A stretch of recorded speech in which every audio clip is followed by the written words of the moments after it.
Hello everyone, and welcome to This Week in Comp for the week of June 24th, 2024.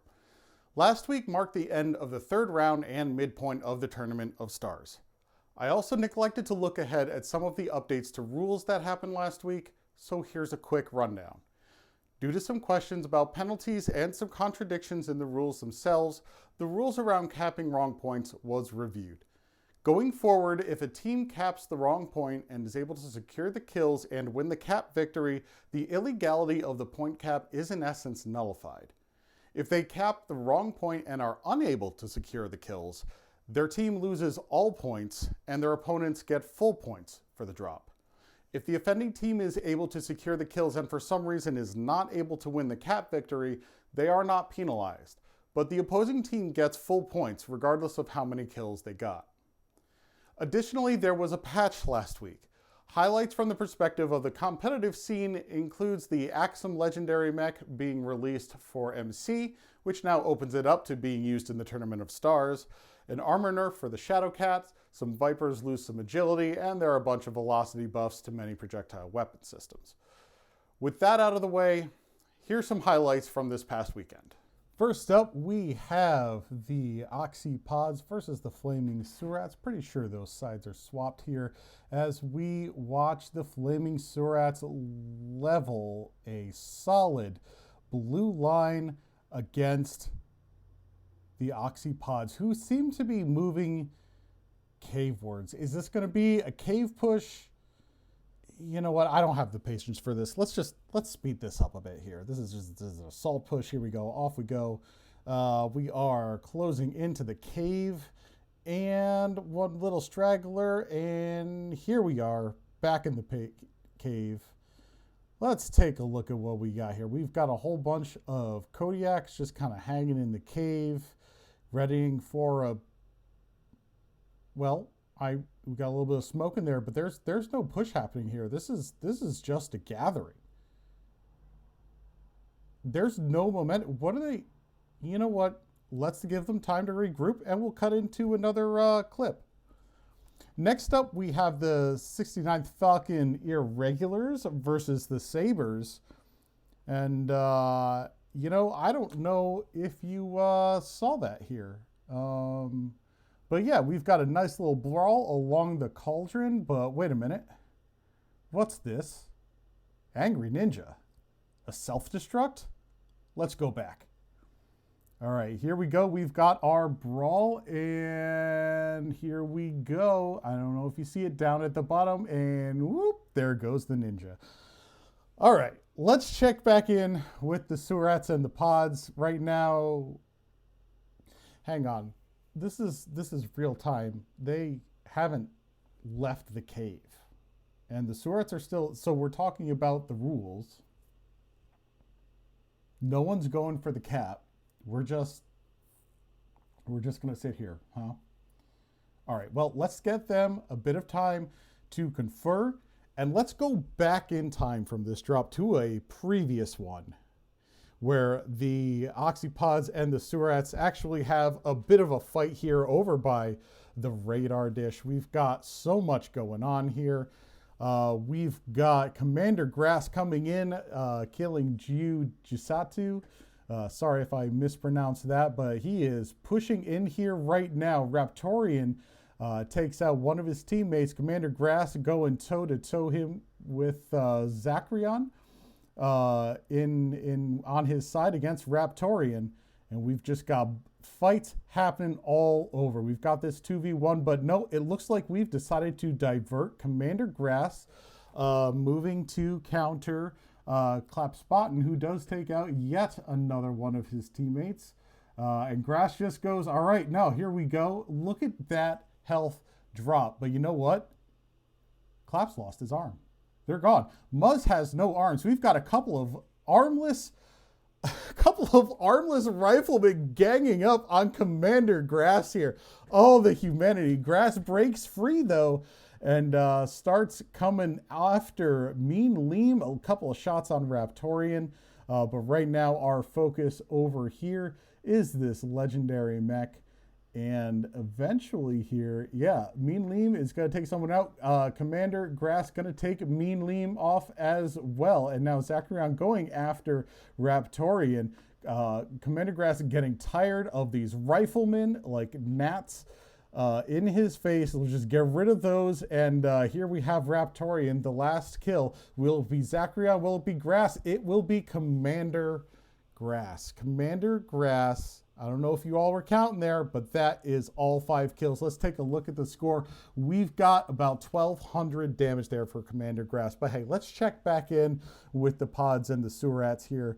It looks like the Surats have managed to take the point, and the pods have managed to talk about algae farming strategies. I suppose maybe that's what they're talking about in there. What do you think they're talking about? I don't know. But you know what? Maybe they just need some more time. The Surats look like they're about to develop their position down along the water. Let's give the pods a bit of time to make up their mind on whether they're going to push or not. And next up, we have a delightful push from the 2D20 salvage crew. You know what? I'm just going to let you guys take a listen to this. This is a beautiful, orderly push with armor sharing, focus fire. This is everything you want to see. So I'm just going to let you guys just killing listen. Charlie. Don't push forward. Just kill Charlie. All right, next, Delta.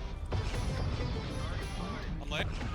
All right, it's fine. Ice Ferret's in their face. Just kill Ice Ferret. Yeah, kill Ice Ferret if it's here. CT on him. All right, nice. All right, I'm going to share armor. Peek with me. Shooting at Delta. I only want Delta. I have armor. All right, push up, push up. Just make sure you're only shooting Delta right now. I don't care about the rest of them. Delta, right torso. Yeah, on him. Nice. All right, push up. We're killing Bravo next. It's okay. Don't worry about my back. Just shoot the guy when you have a chance. We're on Bravo, correct? Bravo. Yep, shooting Bravo. All right, push up if you have fresh armor. All right, nice. Go for the last guy. Nice. All right, who's fresh? I'm pretty fresh. I'm pretty fucking. All right, then that's you. Yeah, both. I'm actually okay as well. Stay alive. Don't die. Yeah, he's good. He's 95%. I'm moving right. You can go left if you want. I'm going See if we can left. split him. Yeah, this is the last one. Yes, it is. Yeah, I'm on him. Nice side torso. Get the other side torso. Nice There we go. shot. Overheated. Ah. Caps. That's what I'm talking about, guys. Oh. Well, I'm sorry I cost the game, Jan. Sorry, I forgive you. It was that ice ferret blew my back out. Yeah, no, the Ice Ferret did what it needed to do in that moment. So everyone understands the importance why we stopped instead of going past that rock. Because we got an isolated fights against the lone assaults. Exactly. Okay, good. So that was really good. 25 out of 30 points for the match. Holy shit. And let's check back in with the pods versus the Surats. After that push, encouragement, you know, maybe it's a lost cause. Let's just cut ahead here. Here's the final seconds of this match, and as you can see, there's no kills on either side. No push materialized. Let's just move on. Here we have Clan Crossfire versus 228 on the Steiner Coliseum fight. All right, so here we have Pete Zone and Temporary Axis on the Crossfire side, and we have Hammerfell and Firewolf Slayer over on the 228 side. We're here, and well, you know, we're cut to the chase. Pete Zone takes out Firewolf Slayer, and now we move on to Hammerfell, and just like that, it's over. Don't blink, folks. This just ended. All right, let's go ahead and take a look at the score here. There we go. There's Pete Zone with all of the damage, all of it, every single bit of it on his team. Temporary Axis, zero damage. This match was a 1v2. Pete Zone versus 228. Now on to the standings. In Division A, there isn't much movement. Fidelis and DSC both pull a full 30 points and hold their opponents to low single digits. Vile earns 20 points in a 3 drops to 2 win over CTFR. Since Alpha Squadron earned 14 points, they overcome their 2-point deficit compared to Mantra, putting CTFR in 5th place by 12 points. In Division B, we have a little bit of a shake up top. Misa Swole Annie, who led the division by a close margin, gets put in their place by the Potato Carry Society. 3rd place, to be precise. The Potatoes went after the Gungans hard, defeating them 26-8. Crossfire gains ground on 1st place in a commanding victory against the 228 Hellraisers, putting them 1 point behind the current leaders, who they will challenge next week. Meanwhile, the Fjord Civil War ends with Redacted on top 22-17. Division C sees quite a bit of movement. The Scalawags had a bye this week, which was enough to allow DPS and Aces Wild and Blocked and Muted to overtake them, showcasing how close this division is. DPS seems to have taken my adjectives last week personally and dug in to beat Aces Wild 25-19. The Aces are trailing first by just 3 points, so they're very much in striking distance. Blocked and Muted also sees advancement with a 19-18 victory over Gear. This week is DPS's bye week, so expect them to be surpassed at least by the Aces, if not by Fjord and or the Scalawags. Heck, the way this division is shaping up, even the bottom team Gear is in striking distance of 1st place after more than doubling their point total from last week. Division D sees pretty much no standings movement this week. Declassified puts up 23 points against 2nd place Helgrim, but Helgrim gains 15 points to hold on to 2nd place. GNX puts up a commanding win over Clan Extra Fleet, shrinking that gap from 15 points to only 3. Salvage Crew is nipping at their heels, though, coming off of last week's tie for 3rd, only slipping into 4th by 3 points. While Declassified seems to be starting to run away with this division, it's not certain yet. 2nd through 4th place are a stomp away from taking over. Unfortunately for the Talons and Extra Fleet, it seems the fight is between them for 5th place, though if the Talons can manage to stomp Helgrim next week, it would certainly catapult them back into contention, and if Fleet manages an upset, they'd really tighten the division. Last week, we didn't have any info for the Fjord SRM versus Cucumbers match in Division E, and that has been resolved. The Cucumbers came out ahead of SRM 25-13, but that was last week.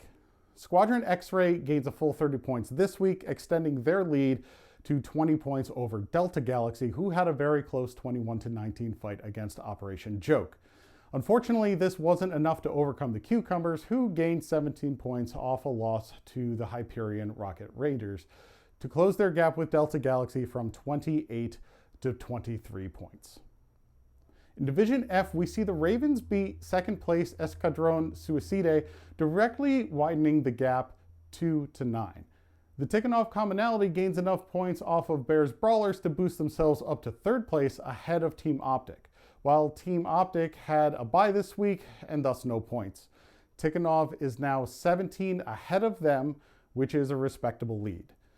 When Optic comes off their bye next week, we'll see how that shakes out. Tikhonov came off their 1st week bye with a vengeance and is the only team in the division to not have a loss.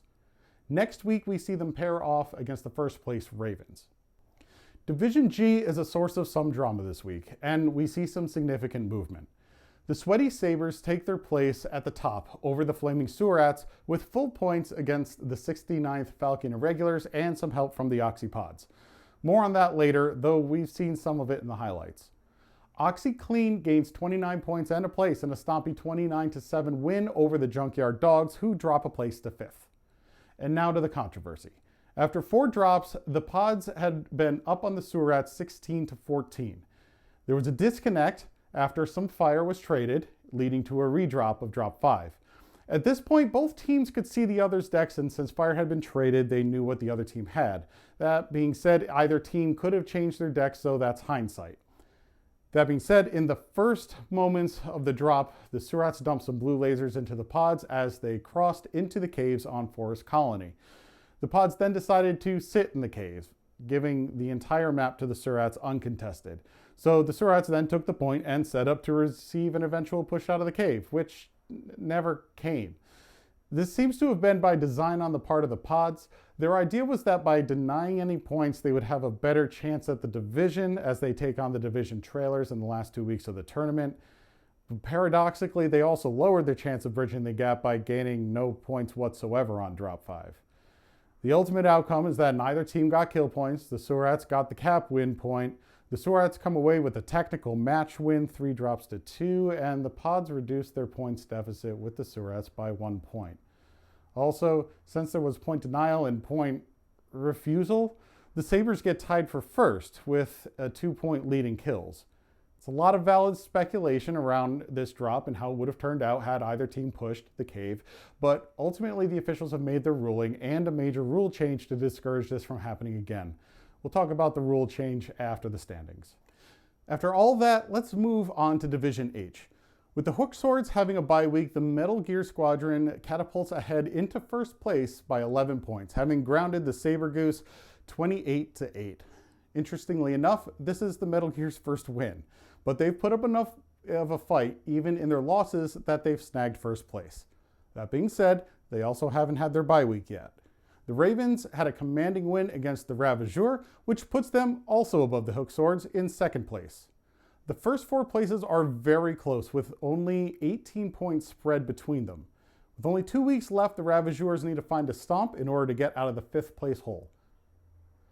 In Division I, Smoke Keshik rises up while the Lobos are out of town to tie them in points and surpass them by 2 kills. However, this is due to the Shadowcat Wizard gang being unable to field enough players and forfeiting the week. Unfortunately, this means that they maintain 5th place with 9 points. Meanwhile, the Cy Ristars give the 323rd Minnesota Tribe Recon a thrashing 28-8. And next week, Smoke Keshik has a bye, so expect the Lobos to regain their crown. And finally, in Division S, there have been no scores reported to the tournament site. Since this is the first time that this has happened across a whole division, I get to make up a bunch of unofficial happenings. As such, I decree that all 110 potential points be distributed amongst the bottom teams of each division according to their need so that they can catch up. This penalty shall persist until Div S match results are posted to tournament or the Tournament of Stars official come after me. Let it be so. And now we'll look ahead at some changes coming for next week's matches. Due to the Division G fiasco, the TOS admins have made a change to the way that points are distributed. If a team wins on caps, they automatically receive the full 6 points. Their actual kills are tracked in the case that they do not achieve all 5 kills for the purposes of tiebreakers. A team that does not win on caps is still awarded a point for each kill. If the match ends in a resource tie, only kill points are counted. This will be a change going forward, and no retroactive adjustments will be made. And that's all for this week in comp. Next week, we'll get that Div S update and have some excellent stompy robots and explosions. And no controversy. Please, no more. We've had enough. Until then, this is Ivor, and I hope to see you on the field.